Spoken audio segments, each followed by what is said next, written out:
Ученые бывают трех типов. Ученые государства,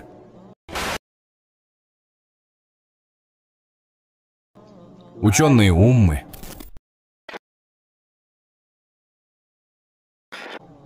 ученые религии. Ученый государства – это тот, кто издает решения согласно страстям государства. Он видит, что говорит его правитель, а затем подчиняется. То, что его лидер сделал халялем, будет халялем, а то, что он сделал харамом, будет харамом. Это ученые государства. Ученые уммы следуют согласно тому, чем довольно большинство. Даже если это идет против истины, он ученый. Однако он следует умме, массам. То есть он как первый тип, он грешник, а его знание – это бедствие для него. И третий тип – это кто? Ученый религии. Его не заботит ни государство, ни умма. Он выносит вердикт согласно доказательствам из Корана и Сунны, даже если люди будут недовольны этим. Это и есть настоящий ученый. Это раббани. Ученый, который поступает согласно знаниям, и обязательным условием ученого шариата является быть ученым религии и не смотреть на мнение людей.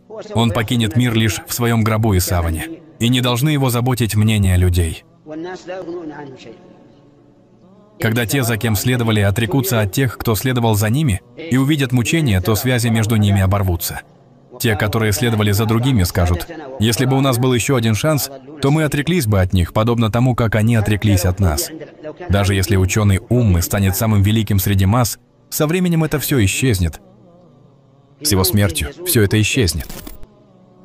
Однако, когда он будет ученым религии, Аллах почтит его упоминание в этом мире даже после его смерти. И от своих знаний он будет получать благословение. Поэтому я советую своим братьям из числа ищущих знания быть из их числа, из числа ученых религии, прояснять истину, как того заповедовал им Аллах, и взял с них завет об этом. Вот Аллах взял завет с тех, кому было даровано Писание. Вы обязательно будете разъяснять его людям и не будете скрывать его. Это относится к иудеям и христианам, и это включает и эту умму, как тем, которым было даровано Писание, Коран. Вы обязательно будете разъяснять его людям и не будете скрывать его. Но они бросили его за спины и продали его за ничтожную цену. Как же скверно то, что они приобретают.